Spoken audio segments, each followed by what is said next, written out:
crunch time complying with our new Michigan employment statutes. As an initial matter, I'll introduce myself. I am Courtney Nichols from Plunkett Cooney. I am a shareholder here and one of our leaders of our specialty litigation practice groups, which include our labor and employment practice group, which is led by one of our presenters here today, Eric Bradbury, and contributor Brian Mitzel. So we are happy that you all could join us. And if you're interested, please note that the PowerPoint slide deck is available. And if you have any questions about that slide deck or any issues getting that, please let us know. We'd be happy to coordinate that effort.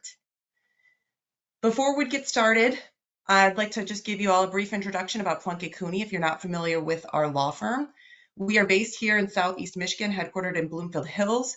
We're one of the Midwest's oldest and most accomplished law firms. We have attorneys in 7 Michigan cities. I like to say that we cover the entire state pretty comprehensively. We also have offices in Chicago, Indianapolis, and Columbus. So we definitely have a Midwest footprint here and can help in various states. Our employment law practice group includes attorneys who work primarily in the areas of traditional labor law, and also attorneys who provide human resources consulting, investigation support, and employment litigation. For example, many of you might have worked with myself or Eric or Brian before, and we are happy to provide consulting advice like what we're doing here today, while also engaging in litigation if things go awry. With that said, I'd like to introduce you in a little bit more depth to Eric first. So for nearly a decade now, Eric has been defending employers in workplace-related litigation and advising regarding labor relations matters. Eric's expertise includes all manner of employment discrimination claims, and he routinely advises employers and HR professionals on regulatory compliance issues, i.e. things like the Earned Sick Time Act. He's an experienced trial attorney and is licensed to practice in both Michigan and Colorado. Brian is the go-to attorney for numerous employers involved in labor and employment disputes. He advises his clients on policy and handbook issues, and he's approved litigation panel counsel for some of the world's leading employment practices liability insurance providers. Brian has been named by Michigan Super Lawyers as a rising star for labor and employment matters, and he's regularly consulted on a wide number of compliance issues. For myself, I'm a partner here at Plunkett. I've been a partner now for 8 years, and I, as I mentioned, oversee our specialty litigation departments. I have exclusively defended employers in litigation and provide advice on all aspects of employment law, including pre-litigation compliance with what I refer to as our alphabet soup statutes, the ADA, the FMLA, the FLSA, the ELCRA, Title VII, and now lovely ESTA. I also assist with drafting and enforcing contracts, covenants, and severance agreements. So in terms of housekeeping, just to get that out of the way, we have a Q&A portion of the webinar. There is a questions tool on your GoToWebinar navigation display.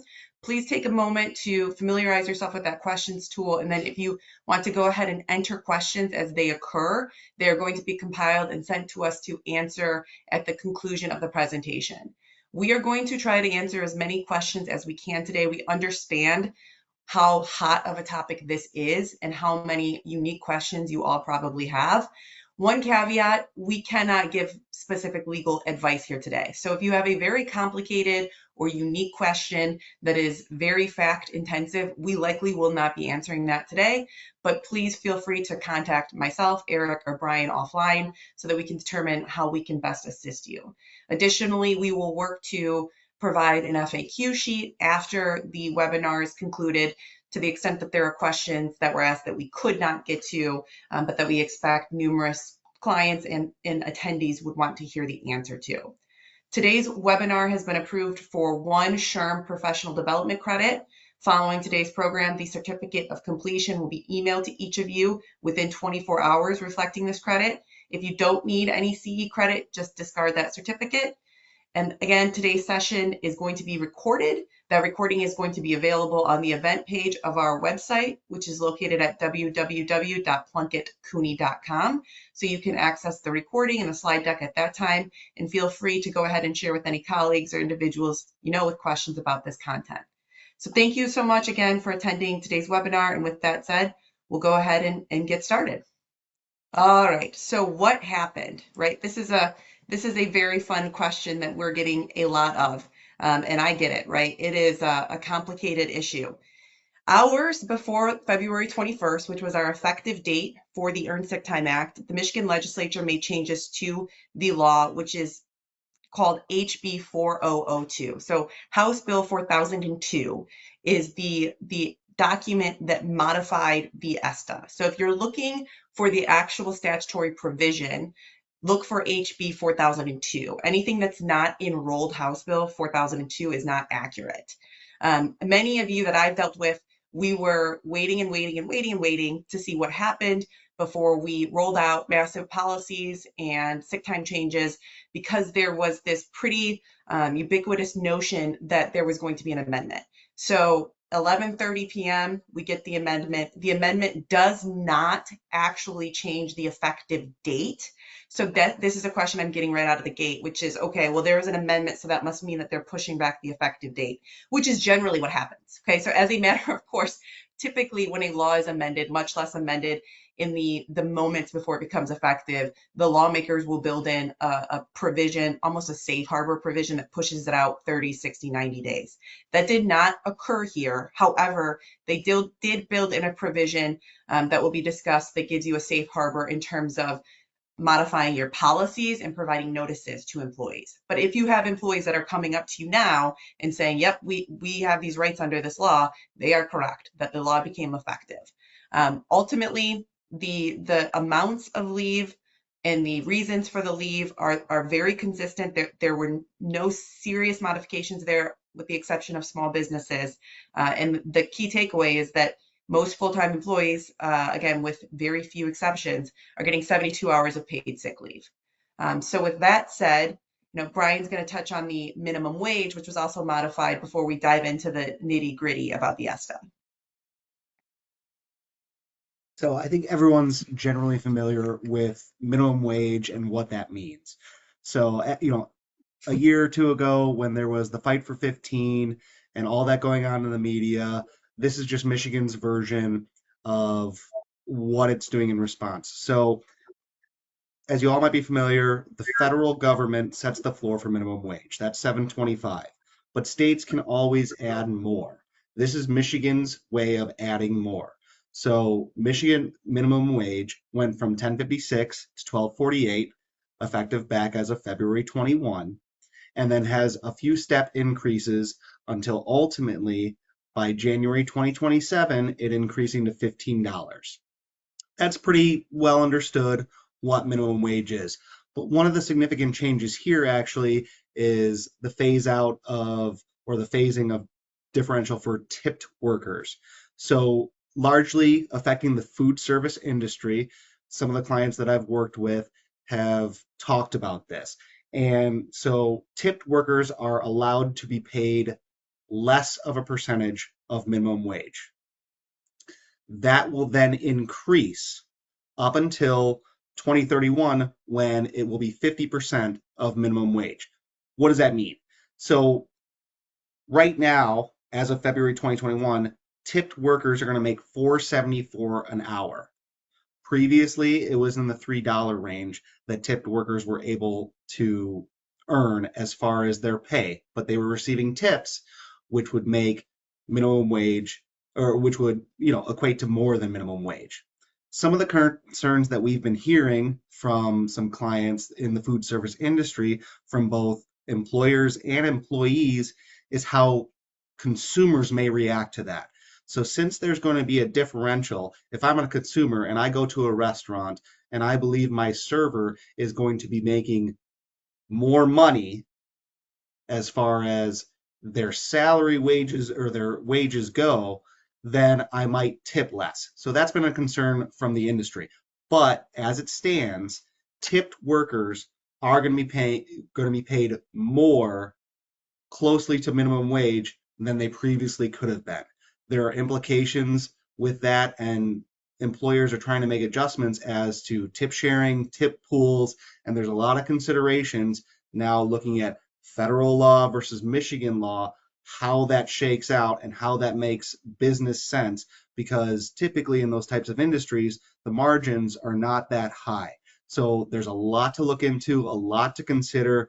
We're happy to walk anybody through it regarding the changes to minimum wage. But without further ado, where everybody is probably most interested, Eric's going to start talking about ESTA. We recognize that many of you spent probably months anticipating what ESTA compliance was going to look like in your business. And then, as Courtney mentioned at the beginning, there was sort of a last minute turn in certain respects. And so we will try to highlight some of those turns and also illustrate some of the ways that the enacted version of ESTA is similar to the version that you were preparing for. So diving right in, one of the questions that we receive a lot of is, well, a search for employee exemptions in essence. And the long and short of it is, if you're in search of broad exemptions to the definition of employee under ESTA, you're not likely to find them. Some of the exemptions are fairly straightforward, as you can see, reflected there in the slides. Unpaid trainees, unpaid interns, and also minors who are employed in accordance with the Youth Employment Standards Act will be exempt from accruing earned sick time under the ESTA. But there's another sort of unique carve out, which I've heard some guidance from the Department of Labor and Economic Opportunity. It's one where they'll be seeking some greater specificity, I think, from their own legal counsel. But it's the first bullet point on your slide. And it's a carve out for employees who work in accordance with a policy that allows them to schedule their own hours, so long as the employer has a policy that prohibits taking any adverse personnel actions against those employees if they do not schedule a minimum number of hours.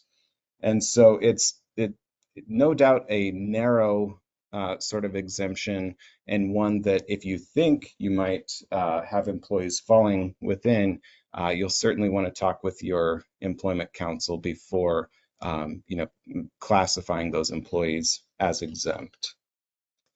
Similarly, the definition of employer under ESTA remains broad as it was under the version that we were preparing for.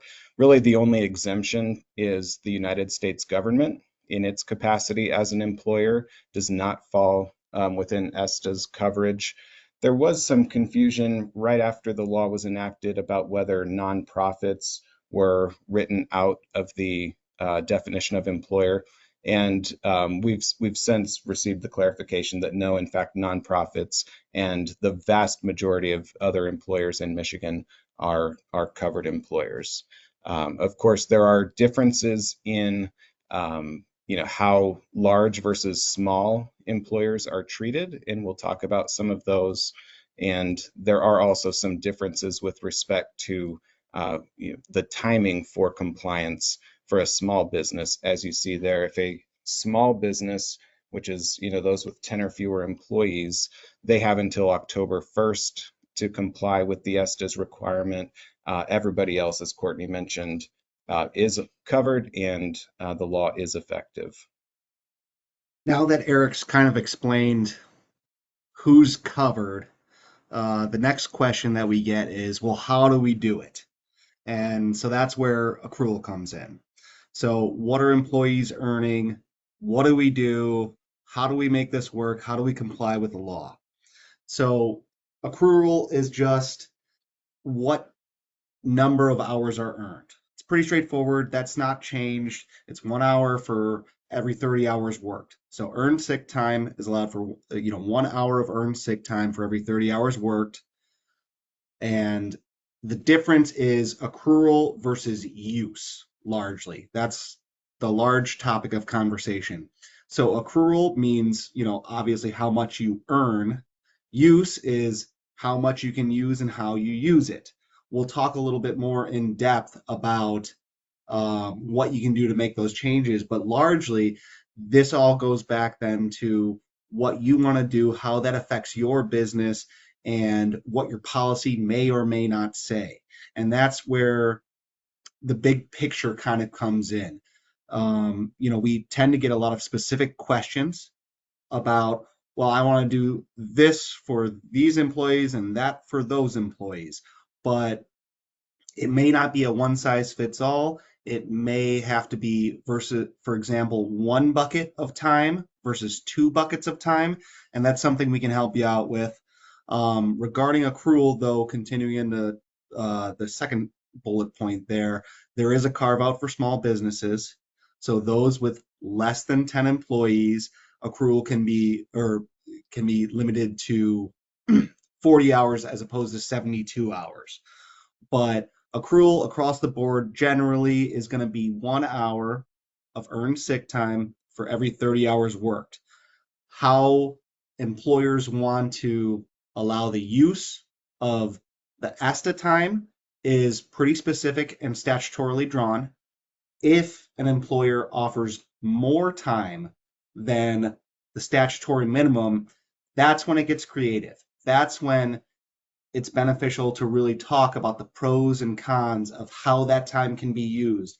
Is it all used consistent with ESTA?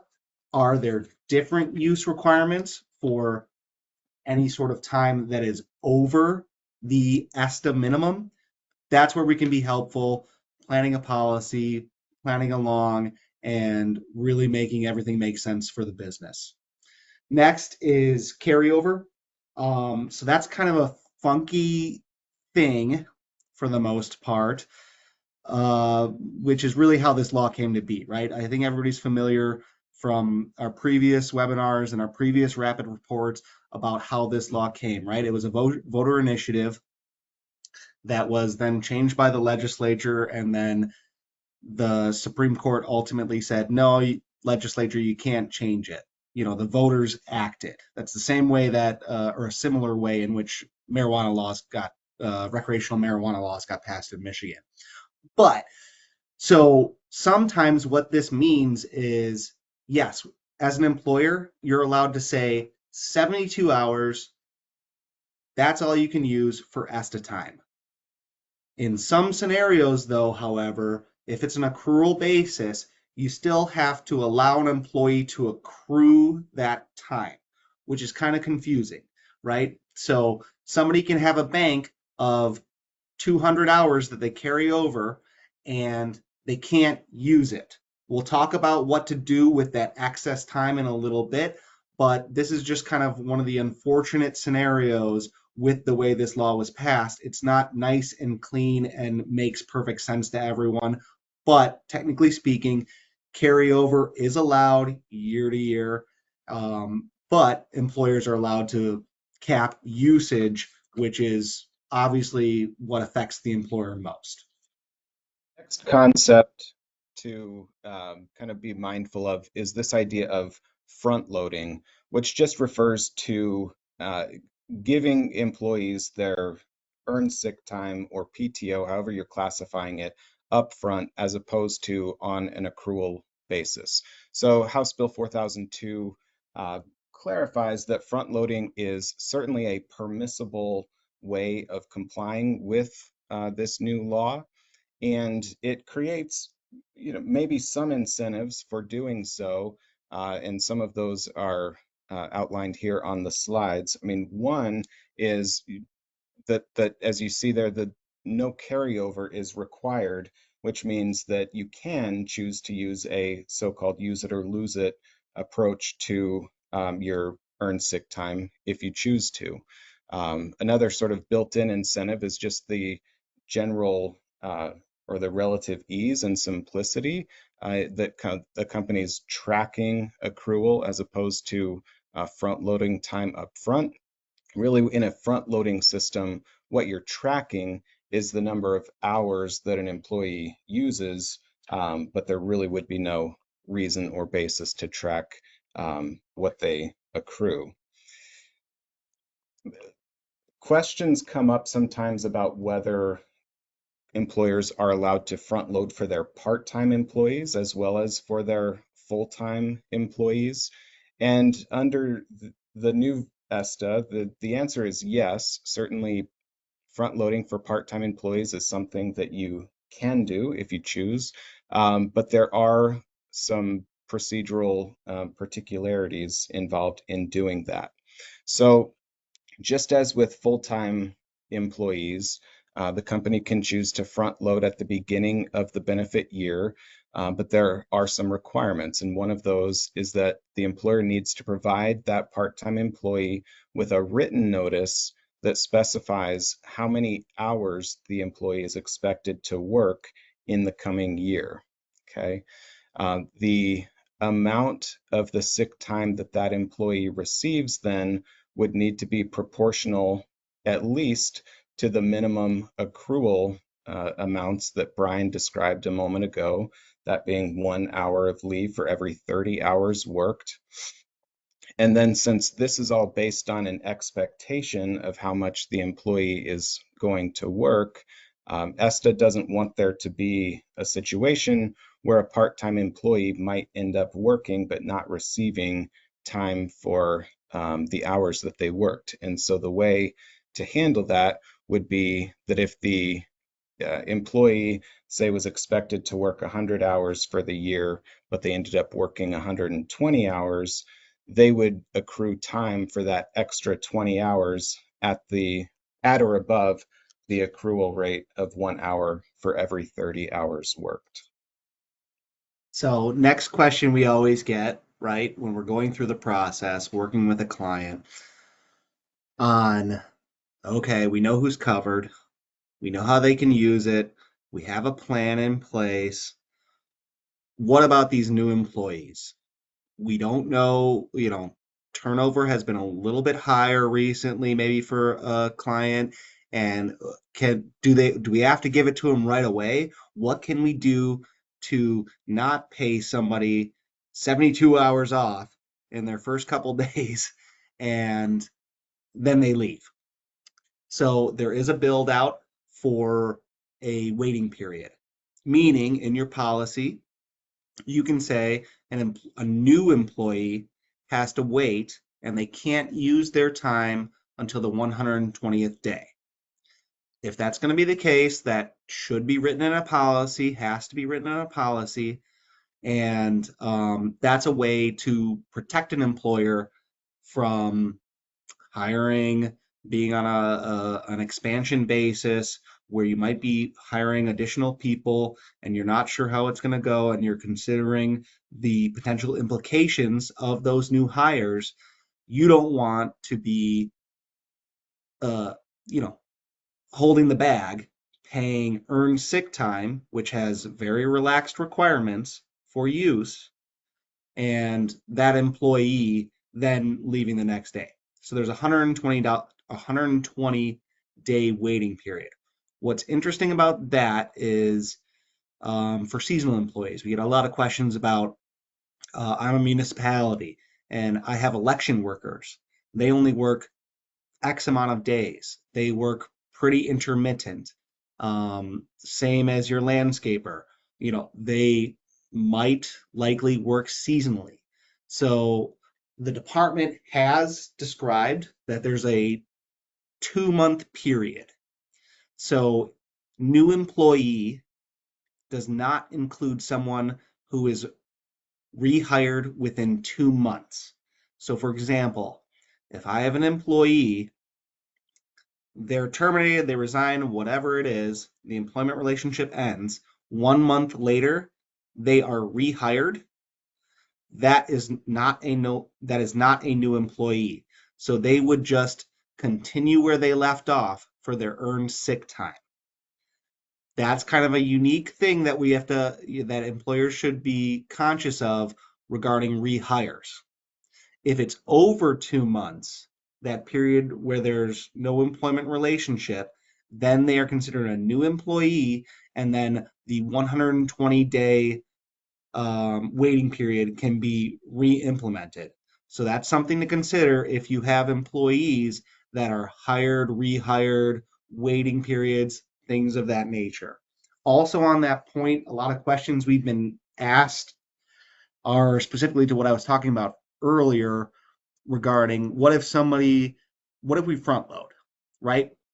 So if you front load, you're giving somebody 72 hours, for example, when they start. Say you don't have a waiting period. You give them 72 hours, they use the 72 hours, and then they leave. Can I get that back? The statute is not very specific on this, but the department has been clear that recoupment is possible. So that's one of the other weird caveats with accrual versus front loading and your record keeping requirements, not requirements, but benefits, is if you can show that an employee used more time than they earned, they used it all and then they left, there is a recoupment method that you can go through. Your policy should be clear on that, and that will also require you to track that time. We'll talk about tracking time a little bit more and some of the nuances with that, but that's an important consideration that you can recoup it even if you front load. Turning to combining the ESTA with paid time off, that's largely an implication of employers that obviously offer more than the federal minimum, right? So they offer more than the 72 hours required by ESTA. When you combine ESTA time with other time, whether you call it vacation, paid time off, holiday time, sick, whatever you call it, this is the big picture look. This is when you have to look at your policy and really kind of go through all the topics that we've talked about today. How do we want people to earn time off? How do we want people to use time off? Do we want to separate ESTA time versus other time? That's allowed. Or do we want to combine it all as one, just for ease of record keeping? Some record services, payroll services, have a difficulty separating out time. A lot of my clients have some payroll services that do a good job at differentiating between what time is used. Some others do not, and it becomes more of a procedural nightmare. So you have to look at what are the pros and cons of separating out ESTA time versus other time off that you may allow. If you have a relaxed other time off policy that's pre-existed ESTA, it may make sense just to comply with ESTA and say all the use requirements under ESTA can be used now for this big bucket of time that we're offering.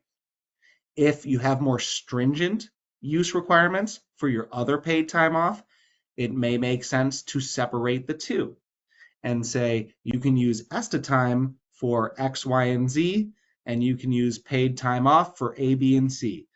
Those are things that are really big picture looks that are taken on an individual company basis and should be really reflected in a policy just so that it's very clear so everyone's on the same page. But procedurally, again, you have to make sure it makes sense with your payroll, with HR, with everyone. So it's something that everyone can do across the board so it can be implemented seamlessly.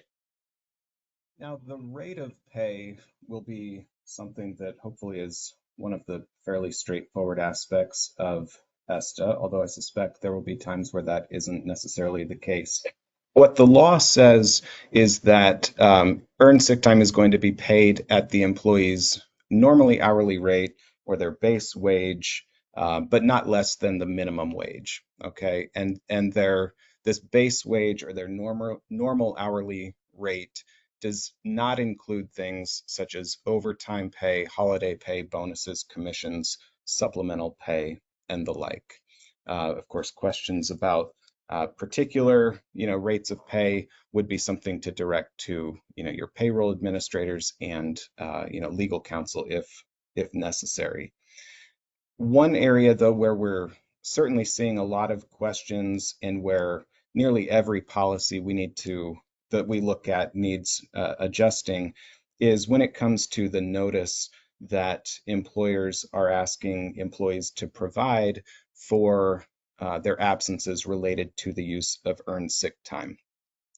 And a lot like the previous version of ESTA that many of you were preparing for, this version of the law sort of contemplates uh, two types of sick leave, those that are foreseeable and those that are not.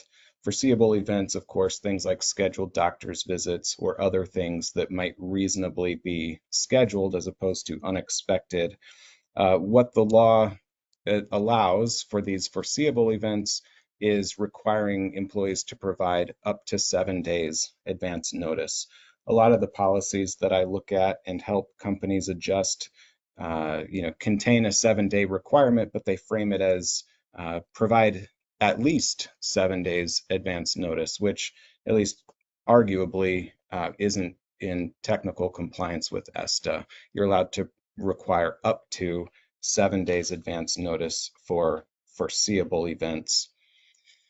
And then for unforeseeable events, what the previous version of ESTA said, and which is carried over into this version, is that if an event is unforeseeable, the employer can require that employees provide notice as soon as practicable, which is essentially as soon as reasonable. That'll be undoubtedly a case-by-case determination, just based on kind of the totality of the circumstances.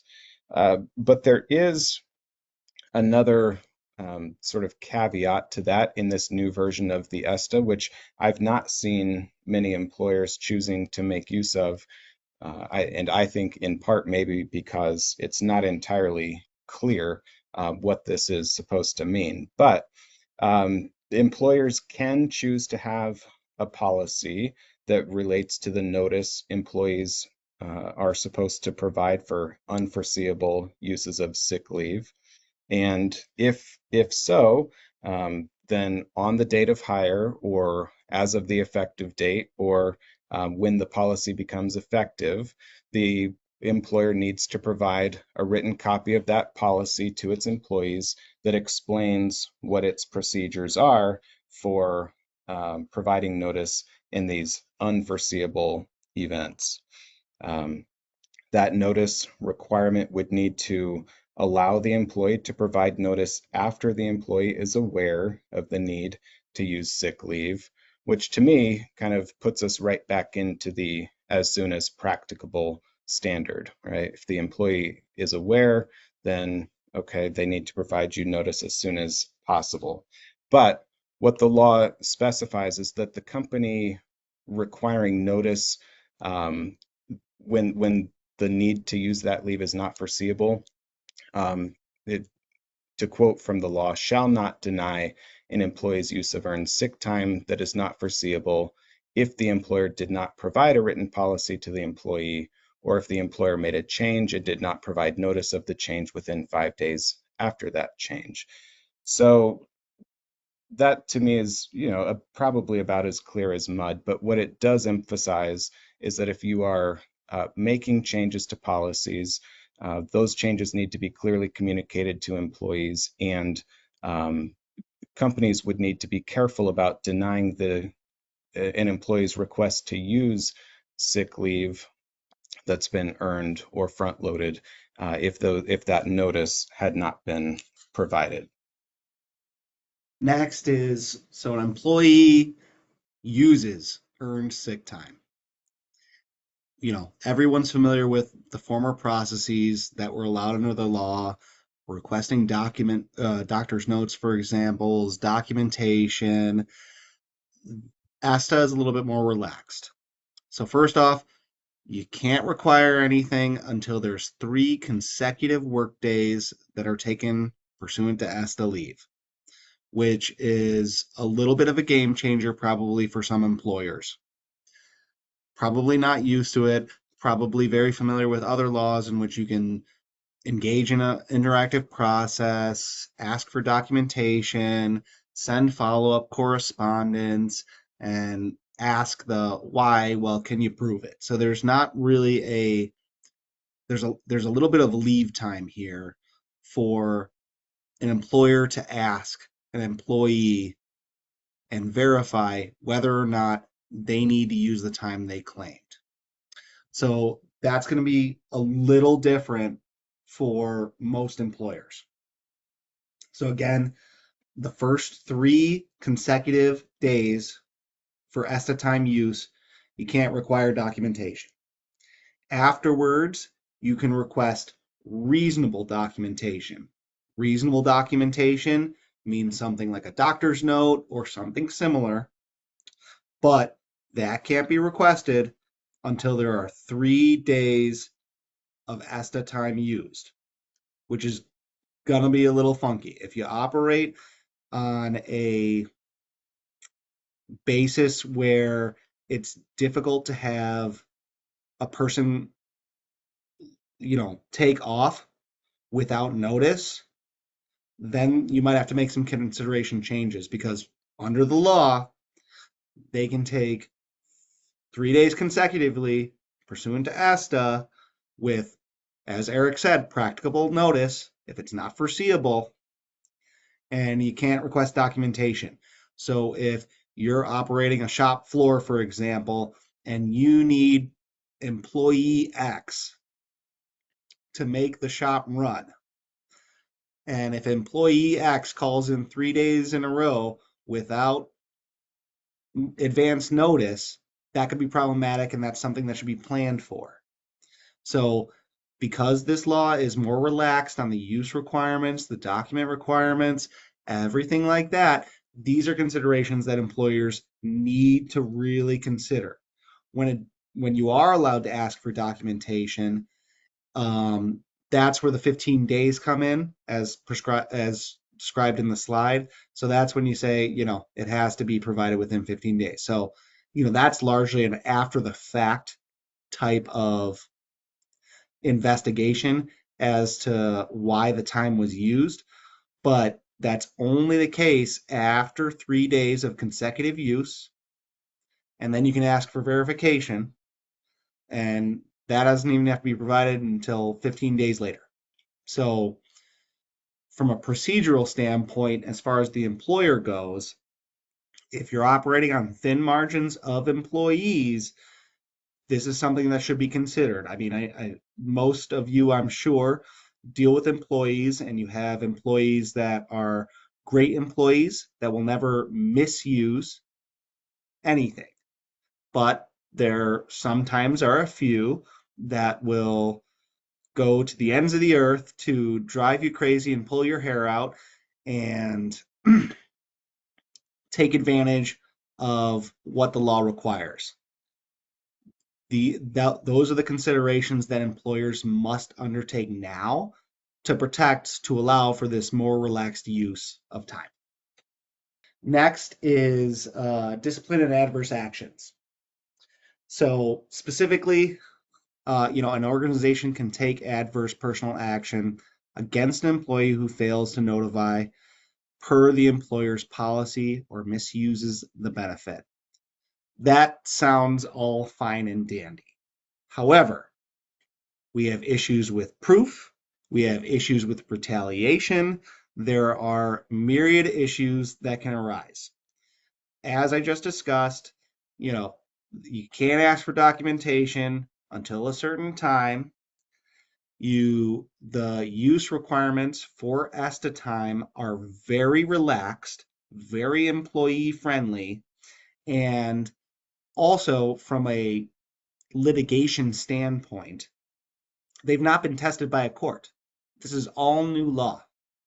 So when you typically ask us for advice, or your employment counsel, they're able to look up a case and say, oh, under this scenario, this would likely happen. We don't have that anymore. This is all new. So all we have is what the law says. And the law is very employee friendly regarding use. It's a little bit more relaxed, as Eric will discuss, I think, in a little bit here, about presumptions and things of that nature. But from a practical standpoint, it's going to be difficult to discipline or take adverse action against someone who misuses time unless you have some concrete proof And that concrete proof is going to be difficult to obtain.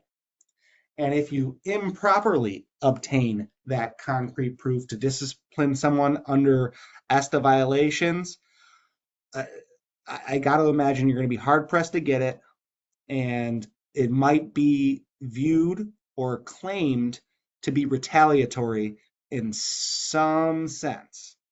So while you are allowed to discipline or take adverse action for misuse of ESTA time, from a practical standpoint, I don't see it really being a thing going forward. I feel like employers are largely going to be more defensive to this as opposed to taking affirmative action against this or against any implications. But that's kind of one of those things that we unfortunately have to wait and see. I know you guys are all happy with hearing the wait and see stuff because that's what we've been saying for the last couple of weeks while these changes were coming down the pipeline. Moving on to abuses. That specifies that employers may take adverse personal action against employees for the misuse of time. And again, that's kind of what I touched on in the last slide. This is all about proof, what you can obtain, what your policy says, and really looking at a big picture. You know, a lot of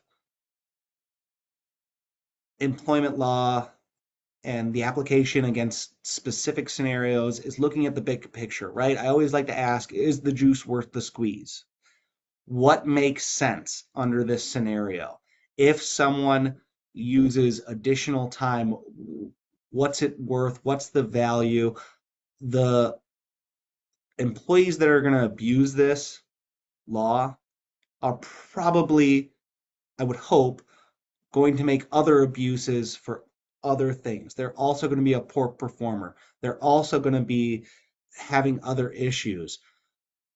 The goal is to really work through this scenario where there's potentially another avenue of liability, be compliant, and if you need to terminate an employee or take some sort of adverse action, making sure you comply with ESTA and finding another avenue in which you can address the employee situation. Okay, and I'll try to move through these two slides quickly because I see that our time is starting to run short already. But there were a few ways that many of the employers we speak with, I think, correctly viewed the previous version of ESTA as a bridge too far. One of those ways was, you might remember, the rebuttable presumption that existed in certain cases where an employer took an adverse personnel action within 90 days after an employee had engaged in certain activities protected by the ESTA. In the enacted version, we're not dealing with that same type of rebuttable presumption, which is a good news. Of course, that does not mean that there are no protections against retaliation. There certainly are. But then also looking at the next slide, which was also, I think, problematic in a lot of ways. There is no private right of action, meaning employees are not empowered to go to court and file lawsuits for violations of the ESTA, although, of course, they are still empowered to complain to the Department of Labor, and there are ways for the Department of Labor to initiate litigation if it finds there's been violations. The caveat to what Eric said, yeah, this slide pretty much says the Department of Labor is empowered to enforce it. So that's administrative versus going straight to court, which is beneficial for employers, but we'll see how it goes. That's one of the things that's up in the air. We don't know how they're going to enforce the law and so on and so forth. Next is posters and notifications to employees. So these are just your notification requirements. A lot of the times with employees I work with or employers I work with, I like to, usually we're drafting a new policy, right? Making changes. I like to have a carve out letter. Here's the new policy. Here's what it is. I also believe that if you have received a poster, you're probably getting a new one. I believe there was an error in the poster that was already distributed to employers. So Make sure everything's kosher with that with you guys. But this also gives employers, an additional time to provide that notice. We tend to recommend sending out changes to your policy to employees, a memorandum, a letter to all employees, and here's the new policy. That should be sufficient. But, there are some requirements as far as what you need to include in there, including how you're going to calculate a year, how the time can be used. I do believe you also have to say, their rights on how they can take action, meaning going to the department that Eric was just discussing just now. So, The ESTA, like the previous version, it addresses what to do with collective bargaining agreements. Legislation does not, it cannot constitutionally impair your right or the right of an individual to contract for certain legal topics, including terms and conditions of employment that would be covered in a collective bargaining agreement. And so the way that ESTA kind of covers that is essentially it says that if you are a party to a collective bargaining agreement and that CBA conflicts with the act, well, then the act applies beginning on the expiration date of the agreement. So for some companies, that means that the effective date of compliance will be later than for those who are not covered by collective bargaining agreements. Similarly, if there is an employer who participates in a multi-employer collective bargaining agreement and contributes to plans, generally plans covered by ERISA, if the benefit plan that that company is paying into covers a leave benefit that more or less overlaps with ESTA, then that multi-employer benefit plan may be a way for the employer to comply with ESTA. Of course, these are all matters of statutory and contract interpretation, and so any questions about collective bargaining agreements or ERISA covered plans, we encourage folks to reach out to their labor attorneys. All right, perfect. And now I'm sure the much anticipated FAQ section. So I'm looking at my chat and I don't see any questions that have been submitted, at least that I can see on my end yet. But if anybody has any questions, please let us know now. Feel free to chime in or submit them via the chat so we can get those addressed. While we wait for that, I know it says what employers are covered. I know that's one of the things that Eric and Brian covered. I know that the question that I've been getting the most recently, that I'll just sort of chime in here, is really about outside of employers covered, which is going to be, as mentioned, essentially everybody minus the small businesses that just have a bit of a reprieve. They're still covered, just not until October 1st. The question that I've been getting really with a lot of frequency is, what do we do with employees that have not currently been employed for 120 days?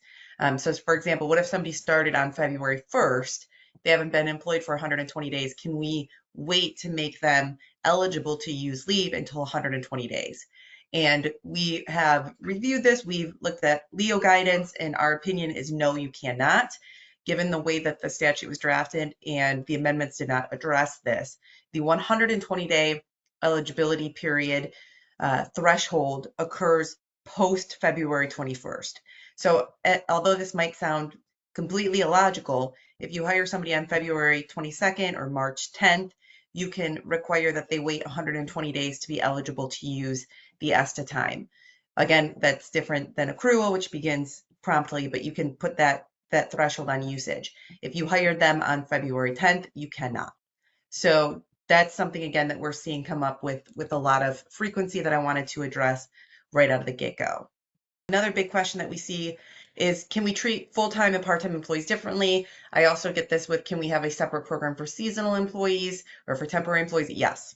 Okay, so the only concerns when you have different policies that would apply to different groups of employees is if its application is related to a demographic trait.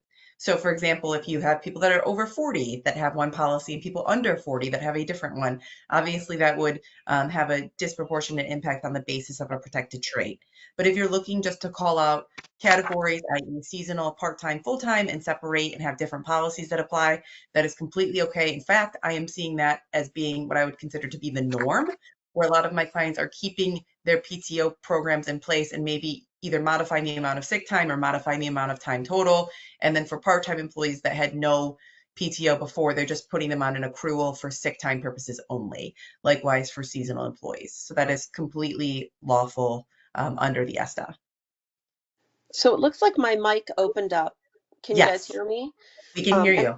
okay, great. And I did put a couple of questions during the seminar into the chat. Hopefully those are being received. My question that I'm getting from owners is, if you're a small business, does the owner count when you're counting employees for the definition of small business? So the way that I've been answering that question is if the owner is on payroll and is receiving benefits and a salary and things along those lines, then yes, I don't think that you could exclude the owner. If it's just like a passive investment where they have equity in the entity, but they're not actually engaged in employment for that entity, that's a different situation. But if the person is pulling a salary or pulling commissions and pulling out and is regularly there more often than not and is engaged in employment, I would count them for purposes of the calculation relative to that exemption. So And I'm happy to hear. Yeah, Oh, wouldn't that sorry. eliminate the meaning of 408.9723, which says if a small business did not employ an employee before February 21, 22, they're not required to comply with this act. So if they are on payroll, doesn't that eliminate that sub 3 option for them because they would be considered the first employee, even though they're not employing an employee and they actually haven't hired anyone? So my read of the take that you're talking about is that for counting it now, so like if you have a small business that's trying to figure out, am I over 11 employees, that if the person was not on your payroll prior to that, you don't calculate it because you can do a look back period to determine whether you can wait until October 1st. So like for example, I had a client that hired 3 or 4 people in February that pushed that entity from 9 into 12 employees, but she does not have to count the people that were on the payroll in February because they were not on the payroll in 2024 for purposes of determining the eligibility. So you're saying an employer, I don't understand how that fits. If an owner is if an owner, The owner is on the payroll. So right, if but the that's employee, just like, for so if the owner is convenience. actually an employee, which is different than some entities that have owners that have absolutely no engagement with the organization other than having an equity interest. But that's just for administrative purposes that they're paid out. They're actually the owners. Oh, don't they fit into the definition of employer? So you're talking about the definition under G, which is any person, firm, business that employs one or more individuals. Yes. Yeah, so if you're employing, correct. So like if I have a company where I'm, Courtney Nichols Law, and I'm not actually, on the payroll, I'm not working, I'm not performing legal services for that entity, but I own it, right? Like I am the registered member, then I am an employer if I have somebody that's working for me under Courtney Nichols Law. That's the meaning of that definition. Now, calculating the number of employees is a different process, which gets to when were they employed and when do they hit the payroll to get over that threshold of 11 to determine whether the exemption applies or not. Okay, I guess I'm here. Okay, thank you. Yeah, and I apologize if I'm not being clear. I'm happy to have a conversation offline about that. But to me, and Eric, Brian, feel free to chime in if you've heard anything from Sean Egan relative to adding owners onto the calculation of employees for the determination of whether the exemption applies. But my expectation is that what the department would do if you have a close call, if you're trying to figure out, are we at 10, 11, or 12, they're gonna pull payroll and compensation records and determine who is actually pulling money on a regular basis to determine whether they meet the definition of employee, which is different than the definition of employer. But again, happy to answer that offline. I'm not sure if we have any more individuals whose mics have been opened up, luckily. Hi. Yes, mine has. How are you? I'm Can you doing hear me? well, thank you. How are you? I'm good. I just want to ask this question for clarity. So, day one, the accrual time starts, correct? And then the beginning of the usage starts at day 120. Is that correct?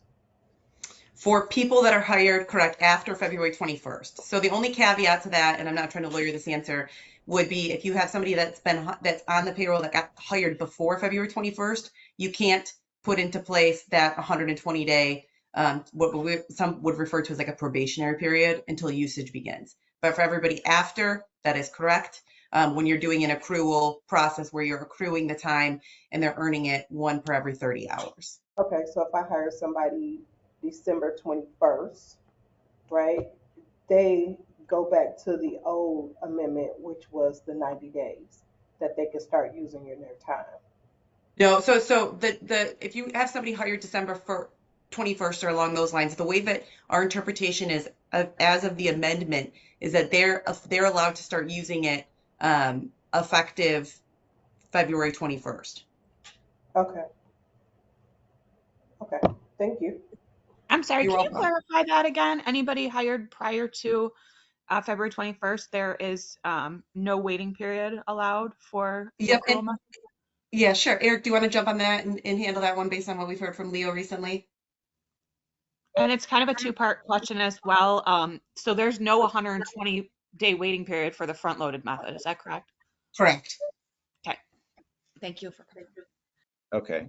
Yeah, so that the sort of oddity there for folks hired before the law went into effect on February 21st is really just a matter of how the legislature chose to structure the new law. And so just based on the way that it's worded and based on, I mean, the overall purpose of the statute, which of course is to provide, sick leave in as great amount as possible within the framework of the legislation. Our interpretation is that, yeah, those folks who were employed as of the effective date of the law are permitted to begin using. So for folks who received a front-loaded amount and they have that entire front-loaded amount available to them, they would have that available for immediate use. Or if, say, they were hired on February 1st and they were accruing, they would be entitled to begin using the amount that they had accrued as of February 21st, and then on a continuing basis from there. One that we get frequently is about the payment for the documentation if somebody's been gone for more than 3 days. So the requirement that you can request documentation within 15 days, it keeps coming up, like what does that mean? So that is outlined. That was something that I know Eric and Brian touched on, but just to note, you're essentially going to be paying the copay or the cost that is assigned with getting that associated documentation. That was not struck. So I think some people thought that that was part of the amendments. I just want to be clear that was not part of the amendments. In terms of general benefits, front loading, accrual, those type of issues, I can tell you that from my perspective, front loading has significant benefits, practical benefits. You don't have to, one, worry about the accrual calculation, which I know it seems silly, but a lot of payroll providers were having serious difficulty breaking that out, especially because it's 1 hour for every 30 hours worked. It's not 1 hour per week, or up to 2 hours per week. So for example, if you have somebody working a ton of hours one week and only 12 hours the next, that it's a running clock that could potentially result in 2.5 hours in week one, and then the 12 in week two getting added on towards the next 30. So that was becoming problematic for many of my clients. Front loading, you avoid all of that. You have the cap. You don't have to worry about carrying it over. You don't have to worry about paying it out. If you want to pay it out, you can do that. That's another thing, is that many of my clients said that they were frustrated by this law because it was set up originally such that any unused time at the end of the year would automatically roll over. There was no option to provide employees with the ability to buy it out. And that's something that many employees like to do. That don't get sick or that don't have needs for leave. They like to purchase their PTO or to get a payout for their PTO. So that is something that you can still do if you're front loading. If you're accruing, then that carryover is applicable, which means that's not the way it's going to operate unless you are switching from an accrual to a front loading.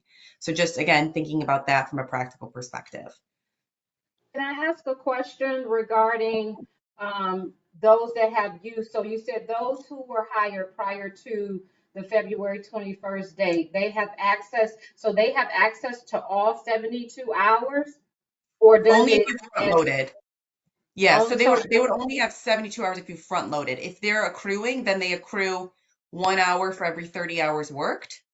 So if you're saying, listen, we're not going to, you can obviously set your policy what makes the most sense for your business. But if it's an accrual and they got hired, for example, on February 1st, they would presumably only have maybe 3 hours, right?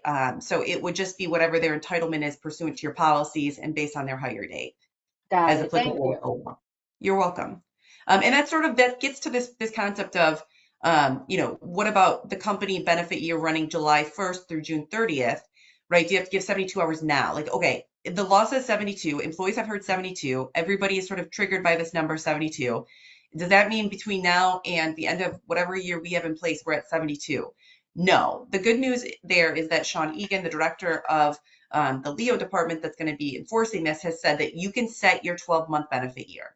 So if you've set that, then you can also prorate accordingly, right? So proration is a concept that is really related to part-time employment, but something that we believe is going to be applied consistently based on the comments of Sean Egan. So if you have 6 months in your benefit year, you can divide the entitlement in half, right? So for a part-time employee, you can prorate based on what you think is reasonable. For new hires, we believe the same analysis is completely applicable. If you have somebody that's hired in and they're only going to work a quarter of the year and you're front loading, you front load a quarter of the available time. So the benefit year, how your company defines it, is really important.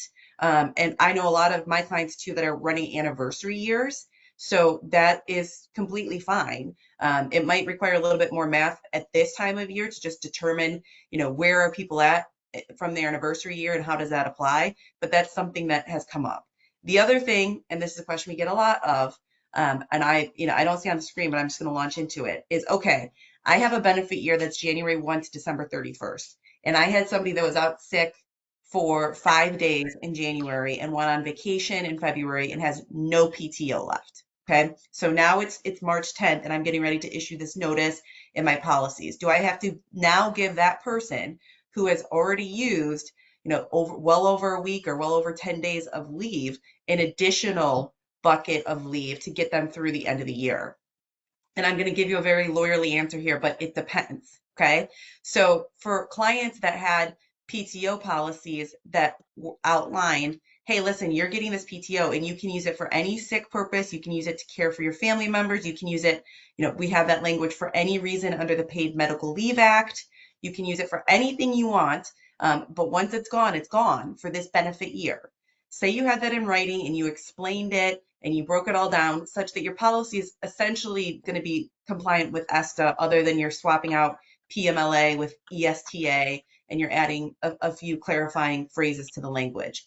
It's based on what we've heard from Sean Egan, what other people have opined thus far. It's our understanding that if you had that all in writing, explained very unequivocally, that they don't get an additional bucket of time. Okay. Now, if you did not have that policy, right? If you just had a vacation policy and somebody spent 2 weeks on vacation and you now want to say, well, we're modifying and we're going to a PTO program and you can use your vacation for any ESTA reason. But the first time they learned about that was on March 10th or on February 21st, then you don't get to retroactively sort of count that time against their ESTA balance. So just think about it that way. It's going to be very, very, very policy driven in what's in writing and what had been communicated to the employees that you can prove. So again, handbook acknowledgments, policies that have been electronically signed, things along those lines. Because if you get an employee saying, well, I didn't know that, nobody ever explained that to me, that wasn't in writing, how was I supposed to know? That's going to create a bunch of gray area, which can easily lead to a charge with the department or potentially a private attorney becoming engaged and sending a demand letter. Did I hear correctly that when PTO or ESTA hours are front loaded, that new hires cannot be subjected to the 90 or 120-day notice? Okay, so the amendment changed the 90 days to 120 days. So under the amended law, that that the 90-day thing is gone.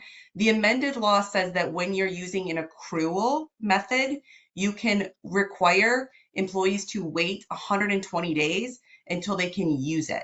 Okay, so the law specifically has the 120-day provision underneath the accrual discussion. It does not have a similar language underneath the front loading discussion. So this again is where, I'll just confirm. So Eric, I know that you've gotten this question a lot. Is it your opinion, have you seen Sean Egan take the same tactic that the 120 days is completely applicable with accrual, but front loading, there could be different requirements? Okay, yeah, Courtney, can you repeat that one more time? Yep. So the issue is, so the 120-day waiting period exists in the statute under the accrual provision. There's not a similar language that says that the 120-day waiting period applies under the front loading provision. So the question is, if we front load, how does that 120-day period work? Yeah, I mean, my understanding has been that even if you are front loading, the general rule, of course, is that it's immediately available, but the exception would be that you can still have a waiting period for new employees, even when front loading. And just to add to that, Courtney and Eric, there is a recoupment available. So Leo has said that you can recoup time if it was used and unaccrued. So that's kind of Yes. the issue with record creeping. With if you're front loading, it's still beneficial to record keep accrual so you can prove something to recoup the unearned time that was used. So that's just a procedural kind of nightmare with it, I guess. Yeah. And what I can tell you too is, I don't want to overcomplicate this. Like complicating a steel ball is a phrase that I know people are familiar with. But the Leo department has not, at least that I've seen, come out and specifically address that. The 120 days provision is in, you'll see it number 6, where it talks about an employee may use accrued earned sick time as it is accrued, except that an employer may require an employee hired after the effective date, right? So after February 21st, to wait 120 days after commencing employment before using accrued earned sick time. So some people are of the mindset that that's, again, applicable to accrual. Other people believe that the 120 days should apply across the board.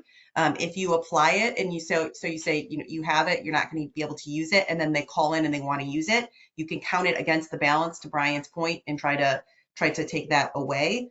Again, this is something that I think is going to develop more within the next couple of weeks. But right now, I know many of my clients that have front loaded the time have taken the tactic of front loading it right out of the gates, with a caveat that, we're still, to Brian's point, viewing this as accruing over time. So if you're borrowing against the allotment, that there's going to be a recovery mechanism there. Others have gone straight to saying you're not using any sick time until 120 days. Or until 90 days or 60 days if that was their company policy previously. So this is something that no matter what you choose to do, if you're front loading or accruing and you want to have a waiting period or probationary period, it needs to be explained in writing clearly. And the gist needs to be, yep, everybody's accruing. And if we're going to put some handcuffs on usage, we're going to make it very clear what those are and why we find that those are applicable. Courtney, one thing, I'm going to ask you something off the cuff, so I apologize for Yeah. putting you on the spot here. But one thing that I've done in the past with time that can't be used, and what I kind of see going forward, is possibly offering that as severance. So let's say somebody carries over a bunch of time, and there's no requirement to pay out under ESTA, but employees typically think that's their time. They're entitled to that payment. Do you see any issue with tying that to a severance agreement and releasing all rights? No, and we actually, one of our attorneys that worked here for a long time had a provision in her handbooks that said if you want payout, right, or if you want to avoid recoupment, if you've overused your time or used time that's not available or have a bank of time available, then we're willing to do that if you sign a release in exchange for that, because it's consideration. The question is, are you giving them something that they're not legally entitled to receive? If you're giving them something they're not legally entitled to receive, then you can request that they obligate themselves in some way to you in exchange. That's valid consideration for a contract, i.e. a severance agreement. So many of my clients do have that built in where, yeah, maybe we'll be willing to discuss payout, but it's going to be contingent on a simple severance agreement and release, and that way you're getting, that waiver right out of the gate, and you're not looking over your shoulder waiting for any type of a lawsuit. So that's a good question. Another question that I know we're getting a lot of is, can employers require employees to use ESTA before other paid time off for ESTA related reasons? So if they have ESTA, right? So they have vacation and they have ESTA. I guess the question would be, okay, can we say that you've got to use this ESTA time before you use vacation? In that case, to me, I would really view that as you have two separate policies, right? One that's completely applicable to sick time and one that's completely separate that's applicable to vacation. And you can certainly say, yeah, you're not using vacation time for an ESTA covered purpose once we know it's an ESTA covered purpose. If there's some benefit or reason why they might want to use the vacation. So for example, if you're letting them cash out ESTA but not vacation, and they just only want to use vacation, right? That would be an example. What you can't do is the reverse. So just to make this very clear, you can't force them to use earned sick time for non-sick time purposes. So you might have a situation where, again, it's more beneficial to the company for somebody to use a different type of time, and you're trying to force them to use earned sick time for things that are not earned sick time purposes. You cannot require that in lieu of using another time off for a paid time off covered purpose. So just be very careful about that. If we want to give them clear policies, if you're sick, it's going to count against your sick time allowance. I don't see any problem doing that whatsoever. But trying to force them to count things against their sick time allowance that aren't sick time is going to be a real problem. Or trying to force them to use vacation for sick time for some company beneficial purpose is also going to be a problem. Again, that's not me saying you can't have one PTO policy where it's all one and the same, but if you have separate and you're trying to manipulate the purposes for what's being used, that's going to be a problem. Can I chime in right here and ask the question? Yes. Does it apply to FMLA? So I have an employee using FMLA, and then does the ESTA have to be requested with the FMLA, or can I say, hey, do you want to be paid your earned sick time for using your FMLA day? And then the last part of my question is, the 30 hours worked to receive the 1 hour, does that have to be worked in 1 week? Okay, so I'll answer the second one first. No. So in the point of that is to keep this running clock, because under the Paid Medical Leave Act and some other sick time statutes, really part-time employees don't get much of a benefit. So this is really trying to increase that benefit for part-time employees that aren't working 30 or more hours a week. So it's 1 hour for every 30 hours worked, period. There's no week cutoff, either good or bad, where if it's under, you're cut off, or if it's over, you're capped out. It's 1 hour for every 30 hours worked. In terms of the ESTA's interaction with the FMLA, the ESTA may run concurrently with the FMLA, provided that the reason why they're on ESTA is an FMLA covered reason. If you're using ESTA, or if the employee's using ESTA, you have to apply the ESTA provision. So for example, you can't try to apply FMLA notice requirements to ESTA time, if you get what I'm saying, that are more punitive than what ESTA would otherwise provide. Once ESTA is exhausted or not being used for FMLA, then FMLA would continue to apply.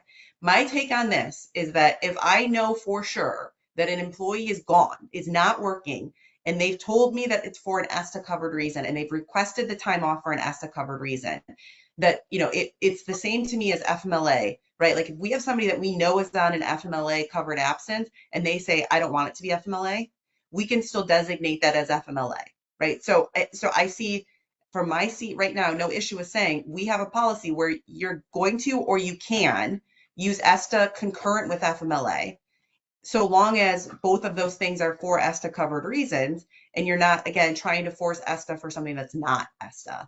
But again, under FMLA, almost all things are going to be. So hopefully that clarifies. You can certainly have them elect to use it. I also believe that you can apply it, like many policies say, once you go on FMLA, we're going to cut your sick bank against that, right? Like we're going to automatically do it. So if your policy already provided that, I see no reason why you would have to modify it. Just don't count something as ESTA when it's not ESTA. That's going to be the real problem for employers. Courtney, I'm Courtney, looking at Michigan or excuse me, the earned sick time changes PowerPoint, and it says that the new hire waiting period, employees accrued earned sick time during this waiting period if front loading hours are available for immediate use. Yep. So that's what I was looking at too. So that's where that's the differentiation, I believe. Now keep in mind though, I think you can front load it so they're available for immediate use, but if you have a front loading policy, and this seems completely counterintuitive, many So companies will much. front load and say you can front load, but we're separately going to track it, and like for our purposes, it earns as follows. You could, that's where I think Brian's point that you can still try to recover if somebody's using it excessively. But that's what I saw as well. And that's where I think that, perhaps there's going to be further clarification, or perhaps there'll be a court order that will come out that will try to emphasize that that's inconsistent. But that is the way it's structured in the statute, is that the 120 days is connected to the accrual. Doesn't make any sense logically, something that, again, the lawmaker should have fixed if they weren't doing this at 11:30 at night, the day before it was effective. But that's where we're currently at today. So if somebody's trying to recover or trying to put handcuffs on that, I think they have to be very careful with that policy language. One of the things that I keep getting asked about is, like, listen, if we just give them 72 hours, if I just give somebody 80 hours, am I done? Can I just hand ring, I'm over it, and you use it how you want to use it, I don't care? Or do I have to have some separate tracking mechanism? Do I have to keep records of when they're using it for sick time purposes? Do they have to report it as sick time? What do we need to do?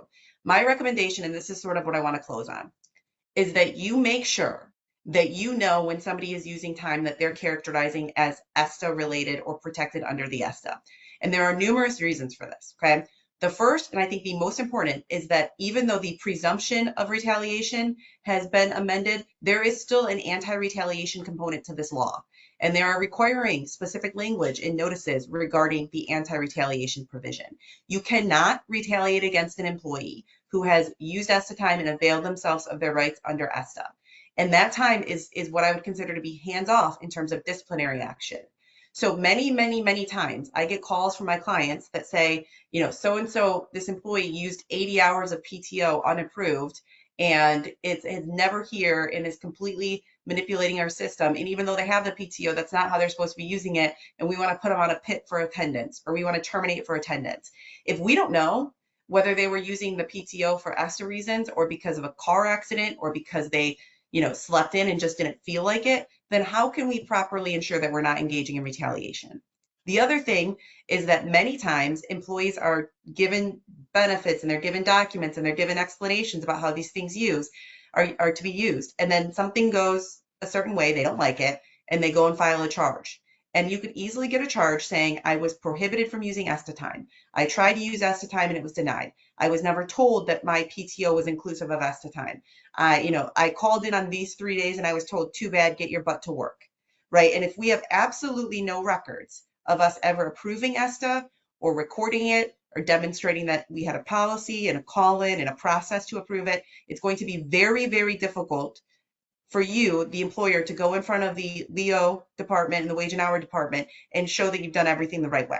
So at least for the time being, right, when this is a brand new statute, I recommend for everybody to monitor when somebody's using PTO, if it's for ESTA, make sure that that's protected, make sure that no overzealous manager is disciplining or smart mouthing somebody about using that time, because that could easily happen too. Like, oh, good to see you again on Friday, Brian. Glad you could make it to work. Right? And it turns out they were gone for an ESTA day. That's a problem. So please, please, please keep that in mind. Keep the anti-retaliation provisions in mind. And I always say, take a step back, right? The goal of the statute is not to get super granular and into the, the dimes and the nickels of the payout rate. It's to make sure that people that need time off because they're sick or their family member is sick or there's domestic violence issue, things along those lines, that they get the time off, it's paid, and they're not going to be disciplined for it. So where are we going to see the most issues? When people are disciplined. So please keep that in mind. That to me is going to be the trigger for many charges and for many lawsuits.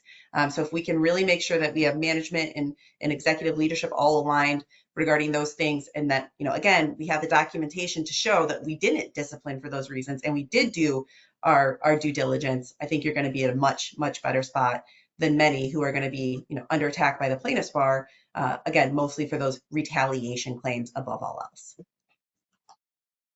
So that's my closing TED Talk on anti-retaliation and why record keeping is important. But again, we're happy to answer any specific questions offline and reconcile some of the inconsistencies I know that we've seen since this thing became amended back on the 20th. And I appreciate everybody for joining us today. I know it's not an easy task, and this has not been an easy law, and we are happy to get into the weeds with you on any issue that you might have moving forward. Thank you all so much for your time and attention.